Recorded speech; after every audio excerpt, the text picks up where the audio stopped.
Welcome, everybody, to the Sonoma Spiel. My name is Tim with the Sonoma Valley Visitors Bureau. Folks, it's a lovely day in Sonoma. It's beautiful. Went to the farmer's market like I always do. But as I was leaving to come here to do the podcast, 2 buses of visitors were rolling up. We got people from Brazil. We got people from Mexico. We got people from as far away as Nevada, Sacramento, all over the place are coming. Wow. And it's just a great time to be here and just really enjoying what's happening in Sonoma Valley. But that's what's happening today. But today I want to talk about the past and a little bit how the past informs now and the future. And to do that, I brought in a very special guest because this week I have a very special guest. I know every week I say that. Every week I say, hey, I have a very special guest. This week I actually mean it, and he's long overdue, which is a joke when we hear about him. This Jim Silverman, Sonoma Plaza History. How are you? I'm great, man. Thanks for having me. Of course. Thanks for showing up. So glad to see you here. Jim, tell me a bit about Sonoma Plaza History. What is it, and how can people be involved with it? What's going on? Thanks for asking. It is Sonoma Plaza History is a website. Okay. It's free. Okay. You will find there a map of the Sonoma Plaza pinned with these marvelous short videos telling the natural history, disappeared people, big events, and personal memories of what life around the plaza was like back in the day. Back in the day. Back in the day. Back in the day. Right. Not that long ago. Not that long. Because history's prologue. COVID, man. And here, COVID is the dividing line. The before times. Yeah. BC, before COVID. Yeah. When we knew what day of the week it was. I know, things like and all sorts of stuff like that. Jim, what we'll get more into it, but what does it cost to get on that thing? Is that a lot of money? It's free. It's totally free. It's a project with the Sonoma Community Center. Oh, okay. We're creating a public resource, an asset, using the building blocks of this astonishing 8-acre place, the most historic spot in California. Okay. Modern California was born there. Okay. Folks been living here for untold thousands of years. Long time. Tell their story. Okay. Now, and I'm gonna pull up right now and kind of talk you through it. But when you open up SonomaPlazaHistory.com, you kind of get an overview map is the big thing, the hero photo at the first main page. Yeah. And there's a bunch of red dots. Yeah. And the red dots each represent a point of interest that you have more information on. Is that correct? It's close enough. Almost, Tim. Yeah. Almost. So, backstory. When I was working with Arthur Dawson, great environmental historian. Thank you. Okay. Yeah. We had this big conversation about should the stories be site-specific about this spot, or should they be vignettes? And Arthur persuaded me they should be vignettes because it's a lovely form. You can tell a much bigger story. So one of the stories he tells that I think we'll be listening to is about the trees on the Sonoma Plaza. Turns out they come from around the world. Okay. Yes. Around the world. Jim, how long have you lived in Sonoma? Since '89. And so you're relatively new. And so what I love is whenever people talk about the plaza, which is the crown jewel of Sonoma Valley, possibly Sonoma County, possibly California, possibly the universe. Okay, I might be stretching there. I hear New Orleans is nice, Jim. But people often say you can't change the plaza. And what I love is that part of this shows that the plaza has always been changing. Yeah. There's always a story of change and growth and stuff. Yeah. What about these trees? Why do I care about trees? I'm stunned. You like that? What a You've seen one, you've seen them all, as somebody said. Right. President Reagan. Yeah. The trees ground you. You know, people are familiar with forest bathing.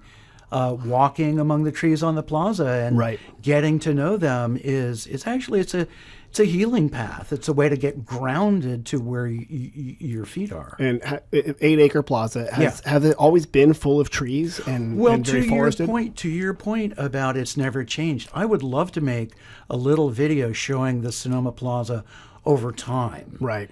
And so in speaking with Breck Parkman, wonderful retired archaeologist, Breck said, now, Jim, if you really want to tell people about this place, you need to begin 150 million years ago. This is like a James Michener novel. When this place was deep underneath the ocean, right? And the sandstone was being born, right? I mean, that's really when it begins. Right. And then untold thousands of years ago, I mean, before the pyramids were built in Egypt, I mean, a long time ago. And there were all these people who lived around here, that Wapo and Miwok and Pomo and all like that. And they were so evolved that they had no need for written language. It was all spoken. It was all understood. Interesting. And the way you lived is unimaginable to you and me, because they were just part of their world, and their people had lived in the same place for thousands of years. Like millennia, yeah. Yeah, so you knew where the bulbs grew and where the fish lived. And, interesting. the birds at night would tell you what time it is. And right? So I like this. Like, should we tell the history of the plaza? You started immediately, like 5, 7, 8 millions of years ago, or whatever. Step back. So probably the city hall, built of stone, right in the middle of the plaza. Those stones are around 8 million years old. Really? They're volcanic basalt or basalt stones. Thank you, stuttering. And they were dug out just up there at Shotkin's Quarry. Also, right about 2 miles away from the plaza. Yeah, just up the hill. I mean, they're heavy, so I imagine you probably couldn't schlep them that far. Well, actually, that was the business in Sonoma in the 1880s, was sending those paving blocks to over 1 million to San Francisco to pave the streets. Oh, really? That was giant business here. So San Francisco would still just be a muddy place without Sonoma's rocks. Well, yeah. No, we can claim that. Yeah. I think we should. Starting right now. Take that, San Francisco. Right now. Yeah. You're so lucky that we're here. Did you hear that? Where would you be without us? What I'll do, let me cue up the tree story then. All right. I'll play one of the, so what I like is that when you go to this place, there's a bunch of different videos that you can play. Right. And even if you are on the plaza and you have a mobile, a smartphone, which everyone seems to nowadays, you can watch these videos from the location that they're talking about. And I like that it's the vignettes with, the place. Yeah. So that's what's there. Yeah. Let me see if I can get this to go. We're going to go right to the very edge of my AV abilities. Here we go. You do. Here we go. Do the tourists and the trees in the plaza have in common? Most are from somewhere else. Europe, Asia, Africa, Australia, and the Americas. They come from every continent except Antarctica, which has no trees or native people. But before it became Sonoma's centerpiece, the plaza was an open expanse with perhaps a few scattered oaks. It took the efforts of many people over nearly 2 centuries to turn it into what it is today. An arboretum. A place for trees. A casual stroll through the plaza is a botanical trip around the globe.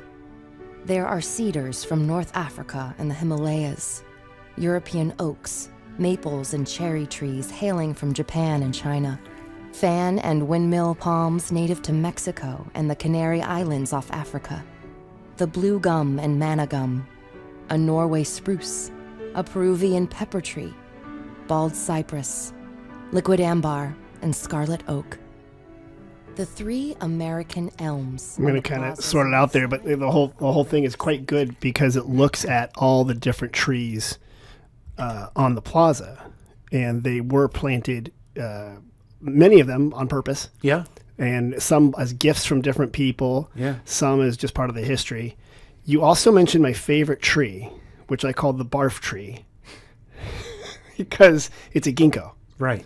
And it has a smell like vomit when it's flowering at certain times. There's male and female ginkgos, I guess. And it's amazing how for about 2 years I was thinking someone keeps getting sick here in this corner of the plaza for a certain time. Yeah. And it's just because that tree evolved bee pollination evolved to be kind of disgusting to get other pollinators. It's such an ancient tree from Asia, but it's one corner. I'm not going to tell you where. You got to discover it. You got to watch the video. Yeah. And the video uses the tree map that people can pick up at the Visitors Bureau. Well, you're so good, sir. You're right on message. Thank you. You're right there at the 453 First Street East. We have the Plaza Visitors tree map. Yep. And it kind of details everything that's there. I love that you started with trees because they're there, they're visible, they're easy to see, and people are very interested in them. But you've been a volunteer with us, Jim, at the visitor center, and I think one of the jokes is when people come up to me and they say, "We want to go see the redwoods." And they're often thinking Muir Woods. Yeah. And I say, well, obviously here in Sonoma, actually Armstrong Woods is much better. It's up there in Guerneville. It's not that far away. It's not that busy. But I say, you know what? There's a redwood right there. Yeah, and there's a redwood. It's very tall. It's not an ancient redwood. Right. But it's certainly a redwood. Yeah. And it's a good place, gives us shade and stuff like that. Yeah. But Jim, tell me what are some of the other stories of the Sonoma Plaza that are included in this project? Yeah. One of the really big things that we've done is to commission Mike Acker, local artist, to create work that portrays the street scene around the Sonoma Plaza. And Mike delivered a panorama that's 32 feet long, this massive. Oh, that's how big it is. I was trying to gauge that. 32 feet. Okay. Yeah. And it's a huge painting, or what is it? It's panels. Okay. 3 by 4 foot panels. So 2 panels depict each street. So each street you have an 8-foot span street view of each street going around. This is almost like a 1-to-1 ratio. It's big. It's big. So across the bottom is a section of an 1880s street map. Okay. By an outfit, called Sanborn Fire Insurance Company. Okay. After the American Civil War, they went all over the United States and made these detailed street maps for fire insurance purposes. So you knew what you were insuring. Exactly. If you lost it or so something. they identified the Chinese businesses and the barber shops and the bowling alleys and what the buildings are made of. Okay. Really interesting stuff. And they did this is a large company, not just in Sonoma, you're Correct. saying. They were everywhere. Nationwide. Okay. Nationwide. So then key to that street map, Mike created a photo montage, past and present ghostly street scene. Got it. And then above that is I wanted a hyper-local walk of fame. So it's people who lived here who were important to Plaza history, but not beyond that. Right, they're sort of like known well here. Right. Like I saw you had Igvella, the cheesemaker. He's the most modern person in the lineup. So this is this enormous artwork that's very informative and really intriguing. So we've turned those into videos. Those are on the map. Yeah, it's sort of a Ken Burns effect thing where you have this beautiful insurance company maps, which I think would be akin to like Google Maps now. Exactly. And back then. Exactly. Really neat montage photos and drawings. Yeah. And then the stories of these different people. You got it. So we're doing a bunch of stuff with it. Okay. One is we are printing them and going to be traveling the show around the valley to schools, the library, things like that. You're printing the maps? We're printing the panels. The panels, 32-foot you're going to print them out into smaller panels? No, we're going full size. You're going to keep the full size? Full size, okay. Yeah. We're the community center won a California Humanities grant. Okay. And that's going to pay for the printing. That's great. Yeah, it's going to be really, really, really cool. Really cool. Can we put those in the plaza too, you think? Let's talk off air. Yeah, let's when talk it's sunny. off air. Okay, good. Yeah, like definitely. I'd love to see them go. We don't have to lots ask of places. permission. Nobody's listening. You and I can just sneak in the middle of the night and do it. Jim Silverman is not in this room right now. Jim, tell me, what are some of the other stories that are in the plaza story here? Yeah.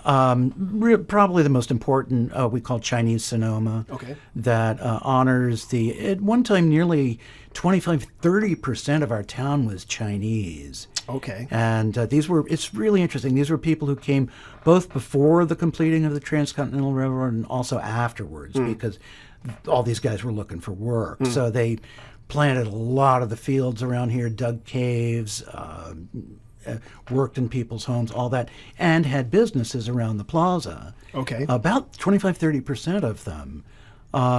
Peter Meyerhoff, a local, recently retired dentist, great historian, unearthed a fascinating story about a murder that took place at one of these Chinese laundries. Interesting. Real succinctly, this badass guy, a white guy from Napa. Of course. Our story starts with a bad guy from Napa. Yeah, that's well right. done, like all Sonoma stories. Right. Okay. He was really upset over a 10-cent charge that was on his bill. For real? Yeah. Oh, okay. And started throttling the Chinese owner. Oh, my gosh. And one of the workers who was there washing and stuff like that to defend his friend, shot and killed the assailant. Oh my gosh. So his buddy rushes in. They say, no, it's this guy. It's the owner. He was arrested, taken to jail, put on trial, and a lot of the good people of Sonoma spoke up on his behalf. Interesting. This is not somebody who would do this. And he Wow. was found not guilty, but he never came back to Sonoma. He left town. Yes, sirree. Well, I'm going to play a little bit of the Chinese history story then, and let's see how that works. Yeah. So here we go. Over 300,000 people flooded into California.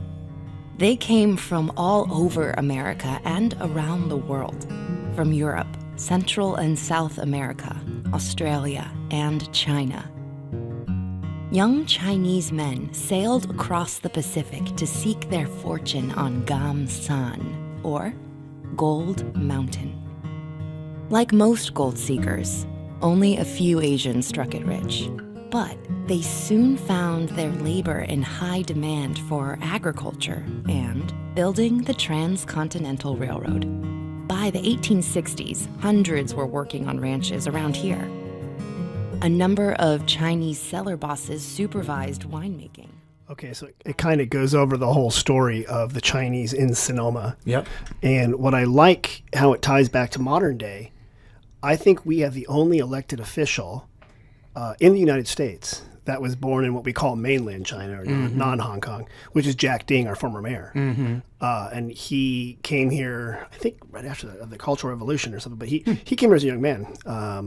And he points out that he thinks he is the only elected official born in China who migrated here. And it's kind of a neat way we brought the story full circle. Yeah. So, yeah. Jim, if people want, we're going to talk some more about some other stuff because you're an interesting guy. But SonomaPlazaHistory.com, I believe, is the website. It is. Also, the visitor center, we have these little pamphlets you can pick up and get information. There are all sorts of different stories, everything from the Italian stonecutters, the cheesemakers, as you mentioned, the grapes, the mission period, the Native Americans, the Patwin, Pomo, and different Miwok groups that were here. I think what you've done is a really good balanced story of history. Okay, history's controversial. It is. Actually, history's not controversial. How we talk about history is controversial. Just ask DeSantis. Right, because everyone, like I said, history is prologue to the present right now and how we understand our own stories. And I like that you're willing to take a lot of different viewpoints and present them in here in a measured tone, right? But there's not a lot of demagoguery or this is how history was, or the classic like this is the hero of the story, right. Because in real life it's not that way. Well, thank you. We agree. Yeah, we completely agree. Well, and I want to go off that because what is your background, Mr. Silverman? Yeah. How did you end up in this place? Yeah, what's a nice guy like you doing here? Yeah, right. Yeah, well, I was kicked out of library school, but we're not talking about that. We're not talking about that. We're not talking about that. Yeah. So, I grew up in New Orleans in the 50s, 60s. Went to a college in Iowa called Grinnell College. Grinnell College, okay. And a friend sent me a children's book, and I thought, wow, this is really an interesting book. And so I graduated with the first bachelor's degree in children's literature in the United States, which was not a career move. Believe me, it was not a Well, hold on, but this was, I don't want to ask you your age, but can you give me the rough time you graduated from Grinnell? 68. 68? Yeah, 73. So that was kind of the high point, though, or a lot of, I don't want to say like children's literature, but like Judy Blume was going to start coming out. So true. And Yeah, so a true. lot of these, a whole market was coming out. Especially a lot of baby boomers were reading. Right, and the golden books were a thing, and that whole children's literature. So I was fascinated by the history, folklore, fairy tales, that deep stuff, and 19th century children's literature. So it was different than, it sounds like, than the stuff I grew up with, like Old Yeller and Where the Red Fern Grows. Were there different types of stories for kids back then? Oh yeah, they were a lot scarier. Really? Oh yeah, dark stuff. Have you read Where the Red Fern Grows, Jim? Do you know what happens Yeah, to them? I know. It's the saddest book. It is. It's a heartbreaker. Have you read Bridge to Terabithia? Yeah. So, yeah. Okay. No, The but more things change, the more they stay the same. Yeah. So these were scary stories for kids, though. Yeah, Why would we do that? What was that all about? Oh, I don't know. Let's talk about something else. Oh, you don't want to go deep into the Jungian archetypes of these stories. Thank you, but you became an expert on children's stories and children's literature. Yeah. So make a long story a whole lot shorter. After I was kicked out of library school. For talking. Right. I went back to Louisiana, where I grew up, and went to library school the second time. Okay. And there made a bibliographic journey to compile a list of children's books published in the South before the American Civil War. Oh, wow. Looking for culturally Southern children's books. And followed in the footsteps of a WPA project called the American Imprints Inventory, and just really had a lot of deep fun. Okay. So to make a long story short, I was living on a plantation and running the library at the state penitentiary, and I decided, turn 30 in the woods. Really? So I had all kinds of prejudices against California. I thought We're the worst. I was a New Orleans boy. Yeah, you were. I wasn't a surfer. I wasn't. No. And You were playing poker and drinking Sazerac. absolutely, man. Let's go crabbing. They say les bon temps roulants, whatever you guys do. Bourrée. We were playing bourrée.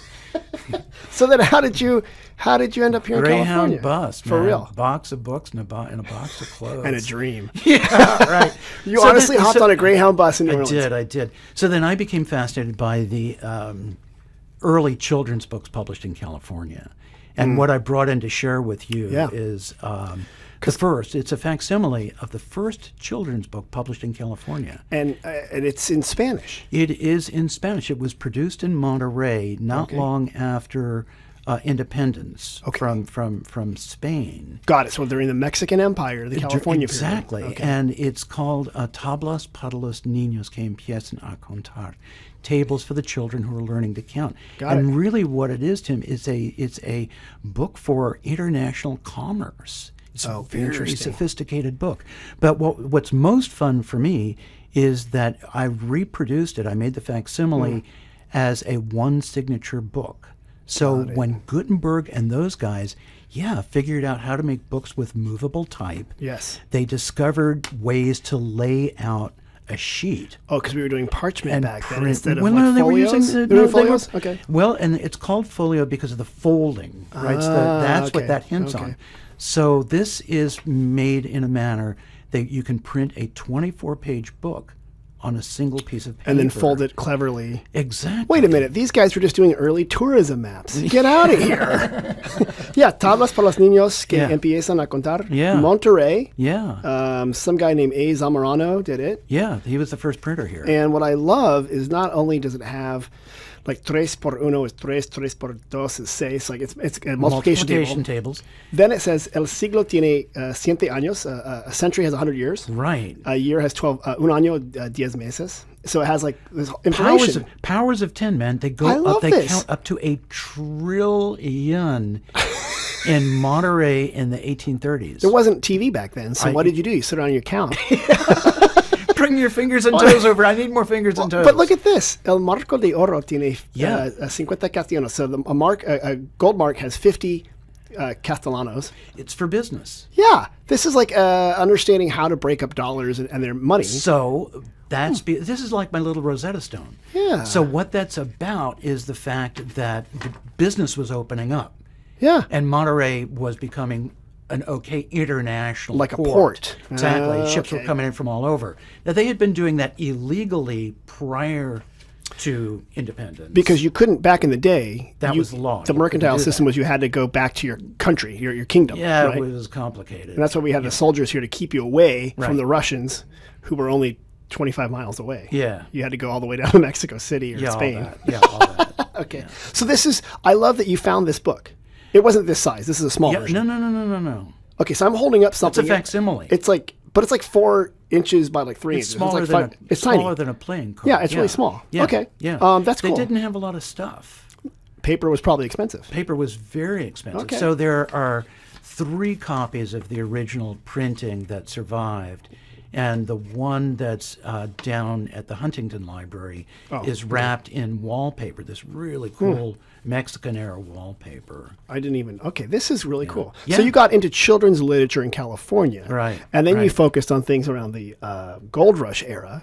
Right. 1850s, 1860s. Yeah, so as I started researching these early children's books published in California, what I put together, which is going to be my next passion project, is these remarkable fairy tales published in California between the 1850s and, say, the 1920s or 30s. And this marvelous character who... Yeah, the Gold Queen of California is one of the... You printed this... I printed this out. You sent this to me. It's a woman who looks like almost like a C.S. Not C.S. Lewis. John Tenniel is the illustrator of Lewis Carroll's books. Lewis Carroll's, thank you, of Alice in Wonderland. Yeah. It has that kind of look. Yeah, definitely. And probably was around the same time, maybe. Yeah, a little earlier. But that was definitely an English... caricature, cartooning style. Got it. That was popular. Punch magazine. Yeah, Punch magazine. There you go. Yeah. So tell me, who was the Gold Queen of California? I wish I knew. Wait, this is an unknown character? Yeah. I love this. This is heartbroken. This is the whole reason why you're a librarian. I'm struggling with this. Yeah, I know. It weighs on me. This. It really weighs on me. So there's a story a children's story, of which this was probably a character. Those are from a book, and I've lost the bibliographic citation. Can you believe that? That's basically like the librarian's saddest day. I know. And I think I know where I Fumbled saw it. In the end. I know. Okay. I know. You can't trust me. I can't trust myself. I'm full of doubt. It's horrible. But tell me about these. Who were writing these books back then? Great story. I have too many favorites, but one of my most favorites is called Ho for Elfland. And it was written in 1870s by a woman named Alice James Kingsbury Cooley. That's a great name. Wonderful. She's an actress, a thespian who traveled around the United States, all that kind of stuff. Came to San Francisco, took the town by storm, was beloved as the Elfin Star, all this kind of stuff. So she has a bunch of babies. She's had a bunch of husbands. And decides to write this children's book, write and illustrate. Ho, like, forward ho. Oh, ho! Yeah, exactly. For elf. Ho for Elfland. So we're not Elfland. like working in the garden with diminutive people. This is ho, forward ho. Yes, right. To Elfinland. That's right. It's H-O exclamation point as opposed to H-O-E. Right. Yeah. Thank you for the clarification. Yeah, I was like thinking they were growing small cabbages. Easy. So I'll tell you just a couple things about it because it's too much to tell. So the front cover is this gold stamped cloth, and it's an illustration of this young girl who's featured in one of the stories, and her name is Elsie. And she is spoiled as the day is long. And so how does it go? So the fairies decide to teach her a lesson. I think this is how this one goes. So Elsie is at a picnic. She's on a swing. Push me higher, push me higher. The swing goes high, so high it catches on the horn of the moon. Oh, yeah. And she gets out and meets this charming little man who lives in the moon. As you do. And this is what's in the story. He offers her a drink of fermented moonbeam. Then they have a little dance. And then Elsie says, and now I'm ready to go home. And so on the front cover, Tim, is this picture of the moon up here and this long string stretched all the way to San Francisco with Elsie gliding home among the angels. On this gossamer string of something or other. Exactly. Interesting. It's really interesting stuff. So let me tell you, so this lady was actually really revolutionary. So following these stories that she illustrated is a series of essays addressed to the reader, says that. And the first one is called Woman, Past, Present, and Future. This is, I think, 1878, and it begins, I stand up in defense of my sex. And she talks about women inventors, specifically of this, that, and the other, who haven't been given credit, and on and on and on she goes. Firebrand essay. So, meantime, back at her publisher's office, this was A.L. Bancroft. So he's a very stuffy gentleman who I'm sure had no idea. A guy with a monocle, probably. What was being, published in his house. And so I own a copy of the first edition and a copy of the second edition. Really? And in the second edition, that essay is suppressed. It's gone. Interesting. But replaced by a story of an obnoxious boy who's turned into a mule, a sloth, a pig, and a hedgehog before he relents. Do you think she was talking about her publisher? Who knows? Maybe. We can only conjecture. Nobody's named. What was the name of that author again? Alice James Kingsbury Cooley. So I'm going to write a book This is about great. all of this wonderful Okay. stuff. But you didn't do your dissertation on this stuff. This is stuff you No. discovered later when you came here. Yeah, right. On the Greyhound bus. on the Greyhound, With a bunch of Sazerac rye. And following my dream. come out here. Jim, I love that. And I also love that you are one of those characters in Sonoma that is interested in so many things, and you kind of contribute to the local culture with that. You bring your passion. I really do appreciate that because that is fun. It's the gumbo, man. It is. It's the gumbo. It is a secret to a good gumbo is a good how do you call it? Filet Filet yeah. gumbo. Which is not a cut of meat. Right. Right. I have a question for you. Okay. Are you ready to help me with something else? Do you know? I got to scoot in a minute. Yeah, so you ready? We're going to go real fast. Okay. So we're going to call this We Get Questions. Hold on, ready? We answer questions. People ask us questions. You're going to help us answer. We're going to do this in 4 minutes. Sure. Okay, so We Get Questions. Ready, Jim? Yes. Here we go. Hi, we will be visiting Sonoma the weekend of October 29th. We will be visiting from Minnesota. This is the weekend of the Rivals Packer-Viking game. Here is our question. Can you recommend a venue, bar, restaurant, vineyard, that is known to broadcast games? Thank you for your time.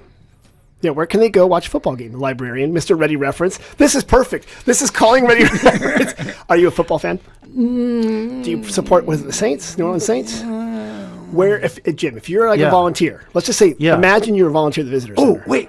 Where would you send people? Call on me. Yeah. Maybe Steiner's?